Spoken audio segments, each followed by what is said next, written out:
Hi, welcome to our channel. నేను మీ రోషన్ని. So ఎంతో మంది హోమ్ టూర్స్ చేయడంలో విజయవంతంగా పూర్తి చేసుకున్న సుమన్ టీవీ బాబు మోహన్ గారిని చేశారంటే కోటా శ్రీనివాసరావు గారిని చేయాలి అన్నారు. ఎందుకంటే వాళ్ళిద్దరు కాంబినేషన్ అలాంటిది కాబట్టి ముఖ్యంగా ఆయన గురించి మనం కొంత బ్రీఫ్గా వెళ్లే ముందు ఒకసారి కోటా శ్రీనివాసరావు గారు లోపలికి వెళ్దాం. అంటే ఇది ఎలా అంటే legendary actor with their awards అన్నాం కాబట్టి ఒకసారి ఆయన సాధించిన అవార్డ్స్ చూసిన తర్వాత ఆయన గురించి కొంత ఎక్స్ప్లెనేషన్ మీకు ఇస్తాను. ఒకసారి లోపలికి వెళ్దాం.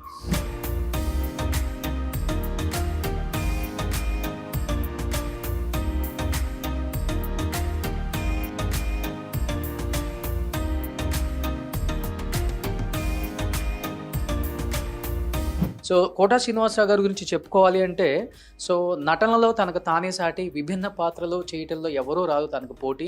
కాలం మారినా తనలో కంటెంట్ మారలేదు, జనరేషన్ మారినా తన డైలాగ్ డెలివరీ ఏం మాత్రం మారలేదు. సో విభిన్న పాత్రలతో దాదాపు 800 పైగా చిత్రాలు నటించడమే కాకుండా ఎంతోమంది ప్రేక్షకుల మదిని రంజింపచేసిన ఏకైక హాస్య నటుడే కాకుండా ఒక విలన్గా, ఒక క్యారెక్టర్ ఆర్టిస్ట్గా, ఒక ఫాదర్గా, ఒక తాతగా, ఒక పెదనాన్నగా ఒక కోటా శ్రీనివాసరావు గారి గురించి చెప్పుకోవాలి అంటే ముఖ్యంగా ఆయన విజయవాడ కంకిపాడులో జన్మించారు. వాళ్ళ ఫాదర్ బేసికల్గా చూసుకుంటే ఆంజనేయులు గారు డాక్టరు. అంటే కొడుకుని డాక్టర్ని చెయ్యాలనుకున్న ఆయన అనుకోకుండా బికమ్ ఏ యాక్టర్ అయ్యారు. తర్వాత ఒక స్టేట్ బ్యాంక్లో ఎంప్లాయీగా చేసుకుంటూ తనకున్న ఆ ఫ్యాషన్ని సినిమాలలో నటించాలన్న ఒక ఫ్యాషన్ ఆయన్ని హైదరాబాద్ వైపు మళ్లించింది, ఫిలిం నగర్లో ఉండేలా చేసింది. స్టార్టింగ్ కెరీర్ ఎక్కడి నుంచి స్టార్ట్ అయిందంటే 1978లో ప్రాణం ఖరీదు అనే ఒక సినిమా ద్వారా ఇండస్ట్రీకి పరిచయం అయిన కోటా శ్రీనివాసరావు గారు 2021 దాదాపు 43 సంవత్సరాలు అయినాగా ఇది ఇప్పటికి కూడా ఆయన వెనక తిరిగి చూసుకోకుండా యాక్ట్ చేస్తున్నారంటే బికాజ్ ఆఫ్ హిస్ డెడికేషన్ అని చెప్పుకోవచ్చు. దాదాపు 9 నందులు తీసుకున్న ఏకైక నటుడు అని చెప్పుకోవచ్చు కోటా శ్రీనివాసరావు గారు. పెళ్ళైన కొత్తలో కావచ్చు, గాయం కావచ్చు, గణేష్ కావచ్చు, చిన్న కావచ్చు, పృథ్వీనారాయణ కావచ్చు, లిటిల్ సోల్జర్స్ కావచ్చు, ఇలా చెప్పుకుంటూ పోతే 9 నందులు తీసుకున్న ఏకైక నటుడు అని చెప్తూ ఉంటారు.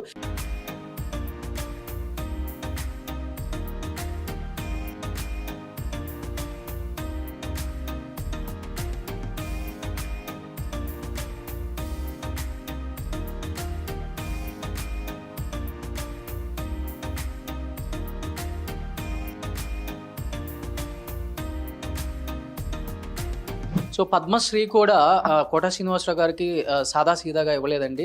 This is the 4th highest civilian honour. Padma Shri 2015లో వచ్చింది. ఎందుకంటే ఆయన సినిమా ఇండస్ట్రీకి చేసిన ఒక కృషికి ఆయనకి 4th హైయెస్ట్ సివిలియన్ అంటే అది చాలా మందికి రాదు. మన కోటా శ్రీనివాసరావు గారికి దక్కిందని చెప్పుకోవచ్చు. This is the 4th highest civilian Padma Shri 2015లో ఆయన హానర్. తర్వాత కనపడుతుంది మనకి ఆయన సాధించిన విజయాలు కూడా. సో ఎంతోమంది నటులు వస్తూ ఉంటారు, పోతూ ఉంటారు. అట్ ది సేమ్ టైం కొంతమంది నటులు మాత్రమే ఇండస్ట్రీలో నిలిచిపోతారని చెప్పడానికి ఇదొక్కటి నిదర్శనం సరిపోతుంది.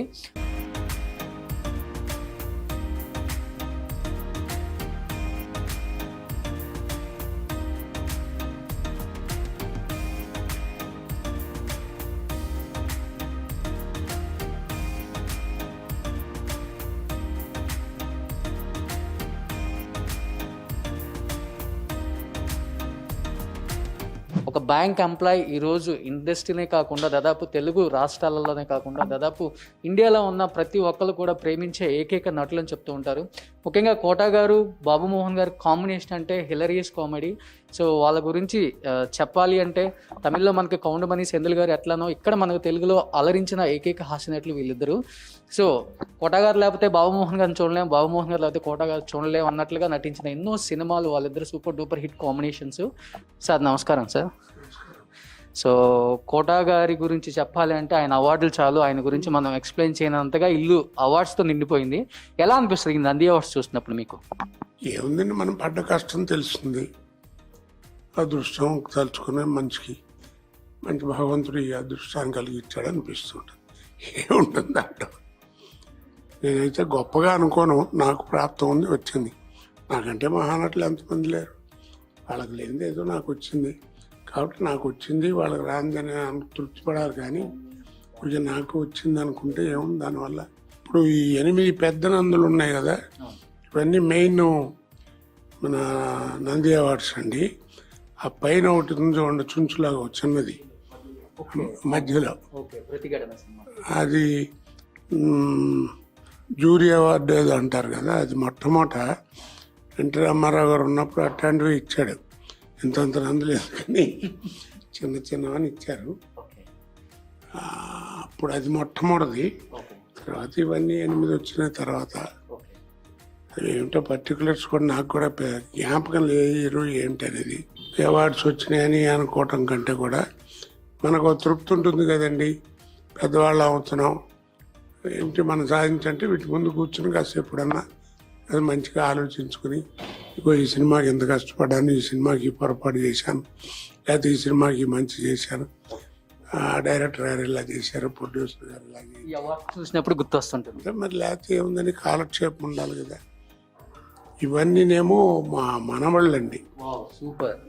వాళ్ళు షటిల్ బ్యాట్మెంట్ చాలా బాగా ఆడతారు.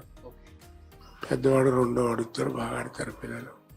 వాళ్ళు సంపాదించింది ఇవి ఈ స్టేట్ లెవెల్లో వాటిలో. తాతగారు ఇక్కడ సంపాదిస్తున్నారు, పిల్లలు ఇక్కడ సంపాదిస్తున్నారు. ఏదో ప్రాప్తం ఉండి దానికి మనం ఏమనుకోగలేము. వాళ్ళు శ్రద్ధగా చదువుకున్నా ఆడుకుంటారు, బాగా చదువుతారు కూడా. అంటే మన వాళ్ళని చెప్పడం కాదు కానీ ఇద్దరు బాగా మెరిట్ స్టూడెంట్స్, బాగా ఎంసెట్లు వాటిలో కూడా బాగా మంచి మార్కులు తెచ్చుకుంటారు. పర్సంటేజ్ లైఫ్ ఏదో అదే చెప్పాను. సేమ్ టైం 2015లో మీకు ఇండియాలోనే బిగ్గెస్ట్ ఒక పద్మశ్రీ అనేది ఒక హానర్ అయింది మీకు. అది ఎలా అనిపించింది సార్? 4th హైయెస్ట్ అనుకోవచ్చు అది. అంటే దా చెప్పాను కదండి, ప్రెసిడెంట్ గారి దగ్గర ఆయన చేతులతో నాకు ఇస్తూ ఆయన నా చేతుల్లో ఆ పద్మశ్రీ ఇది అవార్డు చేతిలో పెట్టినప్పుడు ఒక 2 నిమిషాలు నాకు ఆనందం చెప్పలేకపోయాను. మొట్టమొదట నేను తలుచుకుంది మా అమ్మగారిని, మా నాన్నగారిని, తర్వాత నాకు విద్య నేర్పిన గురువుల్ని. నాటకాలు అసలు ఫస్ట్ వాళ్ళు లేకపోతే ఏముందండి. సినిమా అనేది అంటారు, ఎంతోమంది మహానుభావులు, ఎంతోమంది గొప్ప గొప్ప డైరెక్టర్లు, ఎంతోమంది నిర్మాతలు, వాళ్ళందరూ కూడా మంచి మంచి వేషాలు ఇచ్చారు. ఇలాంటివి ఎన్నో జరిగినాయి, దాంట్లో ఉంది. సూపర్. అలా నడుచుకుంటూ వెళ్తే ఇంకా ఎన్నో మీ సాధించిన విజయాల గురించి చెప్పాలి అంటే మాకు మాటల్లో కూడా సరిపోదు. ఎందుకంటే అది కొంతమంది గురించి చెప్పలేవు మాటల్లో, ఎందుకంటే వాళ్ళు కలిసినప్పుడు ప్రత్యేకంగా ఇలా చేసినప్పుడు అసలు మాట్లాడలేము. సో కొడుకు గురించి ఒక్కసారి.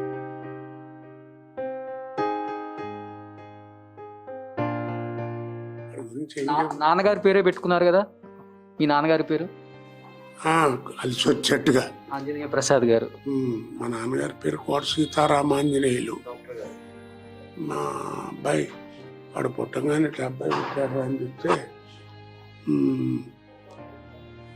అదే మా నాన్నగారి పేరే పెట్టాను వాడికి. వాడు మా మనవాడు పెద్దవాడు పుట్టినప్పుడు వాడు బెజవాడలో ఉన్నాడు. అబ్బాయి పుట్టాడు అంటే మీ పేరే పెట్టుకుంటా అన్నాడు. నా పెద్ద మనవాడికి నా పేరే పెట్టుకున్నాడు, కోట శ్రీనివాసరావు.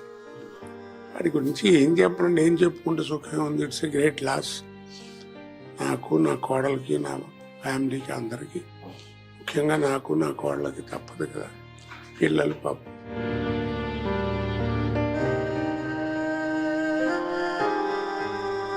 మంచి బ్రిలియంట్, మీకు తెలుసు కదా, 3-4 సినిమాలు చేశాడు వాడు కూడా.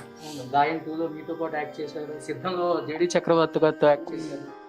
అంటే నేను ఎప్పుడు వాడిని ఏదో సినిమా యాక్టర్గా నేను ప్రమోట్ చేసినట్టుగా ఉండకూడదని నా ఉద్దేశం అండి. నన్ను ఎవడు ప్రమోట్ చేశాడు, అలాగే వాడు కూడా స్వయం కృషితో రావాలని కొంచెం ఆనందం అయితే మనసులో ఉండేది, వాడు చేయించాలని. అది నేను బయటపడి ఓకే వాడి గురించి ఏం చేయలేదు. వాడే పాపం కష్టపడి యాక్ట్ చేసి నాన్నగారు అంటూ చేసేవాడంతా. బాబుమోహన్ గారికి, కోట శ్రీనివాసరావు గారికి పెద్ద లోటు అంటే ఇదేం చెప్పుకోవచ్చు కదా మనం. తప్పదండి ఏదైనా, ఎందుకంటే ఈ వయసు వాళ్ళకి అలాంటి కష్టం జరిగినప్పుడు కొంచెం ఇబ్బంది. పితృశోకం తట్టుకోవచ్చు, ఏమంటే మీ వారు నుండి పెద్దవారు పోయారనుకోవచ్చు.